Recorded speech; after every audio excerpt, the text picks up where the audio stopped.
Leaving, coming in or out of the basin, whatever you think. Yeah, make sure you have your chains or snow tires ready. Yeah. We still have neither. Well, we have our studded snow tires from last year, but we've been driving on them ever since last year. yeah, you guys know what happens with that. But we do have the spider strips too. Anyways, moving right along. Hey, starting tonight and going through the weekend, the importance of being earnest over there at the Lake Tahoe Community College. We know a lot of very talented people in it. We're going on Saturday night, if anyone wants to come. And it's going to be a lot of fun.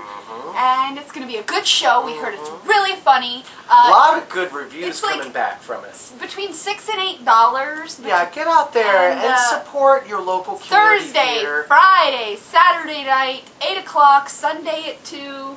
And have fun. Goodness. Have fun. And Travis, he's playing the butler.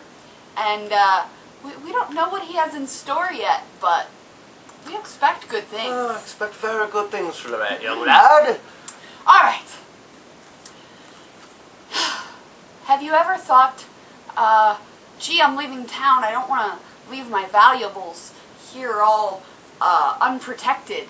What can I do to keep them safe?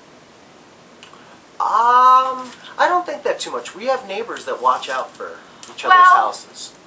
There is a woman over there in Maryland who she had $40,000 in rare silver and gold coins, and her plan to keep them safe while she was out of town was to go to her local Catholic church and bury them, well, under some leaves right in front of this shrine of the Virgin Mary. Okay. Well, a landscaper in the area found them, and he figured they're like some kind of donation. So the church is all excited. They get him like a praise. A week later, the lady returns, and she approaches someone at the church, and she's like, "Did anyone find any coins?" And they're like, "What are you talking about?" And she ended up getting her coins back, but they recommended that from now on she keep them in a safe, and she said that she figured Virgin Mary would keep them safe while she was gone. And the Virgin Mary obviously did, because it made the landscaper find them and they kept them safe all week. That's so cool that you can trust those people and they can be honest like that. Yes. I have so much respect for that. Good for you guys. You know who you can't trust? That's cool. Politicians. Airplanes. That's true. There was a house in Colorado that had its roof smashed in due to a basketball-sized chunk of ice that fell off of a plane's fuselage that was flying over. Really? Apparently it was rim ice and not blue ice from the toilet. Thank goodness. Thank goodness. But they said that the chances of this happening to you are about the same as getting struck by lightning, so we don't need to be afraid. But I think that's crazy. You know, the last year, the airplane incidents have just been outlandish. Flying out of hand. Flying out of hand. That's a very good way of putting it. I'm very impressed. Let's see what else we have. Oh, listen to this. All right. Speaking of bad luck. Okay. So there's this Jeep that's going on a safari tour down there in South Africa. It's got all these tourists and honeymooners on it. And bad luck strikes. The Jeep overturns. That's terrible. Guess where it overturned? Where did it overturn? Right into a pride of lions. My God! Really? Yes. That's terrible. That rugged. I guess this happened back in 2007, but all the litigation is just now going on because all the people are suing the company. They're saying that the woman... Did anyone get eaten? No, thank God, but they were all like distressed because the lions started approaching them, and they were all injured from the Jeep overturning and like bleeding. And they said that the woman who overturned the Jeep, she took the Jeep too close to the lions, and she didn't call for help after it crashed. Oh my goodness, and Jen just dumped some coffee on her.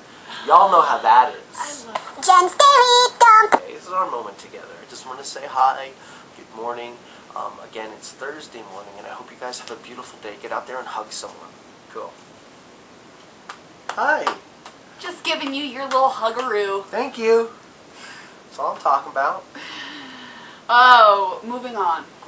Speaking of good feelings, What has your toddler done for you lately? I'm sure nothing. Well, there was a toddler who recently helped out Mommy.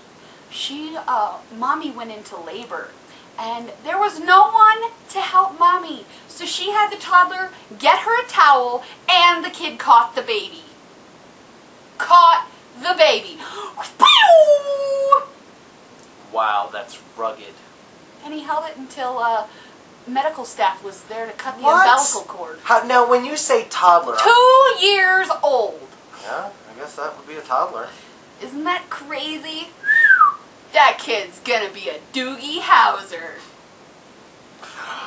Oh, there it is. Speaking of smart people, down there in the city of Los Angeles, outside of the Los Angeles Police Department, every day as the cops were walking to their car, they were like, "Do you guys smell that? Do we smell weed?" So they start doing a little investigating. And sure enough, 25 feet from the police station, they found a warehouse full of pot and crack down, smack down. You guys should have done your research. Hello. Oh. Do you hate it when your parents take away your Xbox? Well, I don't have a video game system anymore, but I used to hate it when Aunt Marie would do it. But it was for good reason. It was... Never mind. Ask me later. Well, there was a teen that was so tired of his parents taking away his Xbox, he called 911. I bet he got in big trouble. Did you know that Xbox has a feature that you can block your kids from playing it? No. It does. I've never seen... Is it in the shape of an X? I don't know. I just wonder if it's called the Xbox. No, I don't think so, Matt. There it is. How much time do we have? Would you believe like 30 seconds? Oh my gosh. Not that story, not that story, not that story. Yesterday, we told you a story about kids that maybe named something else in a different language when you think you're calling them one thing, but you're actually calling them another. Well, there's a British company over there in Britain that is going to help you out. If you pay $1,700, you can find out the meaning of your kid's name in 100 different languages. So Matt, for example, would be... $1,700. Anyways, that's all we have. Thank you for watching and for joining us and for putting up with all this. Oh, like it is! Stay tuned for tomorrow. Happy Ending Friday. Happy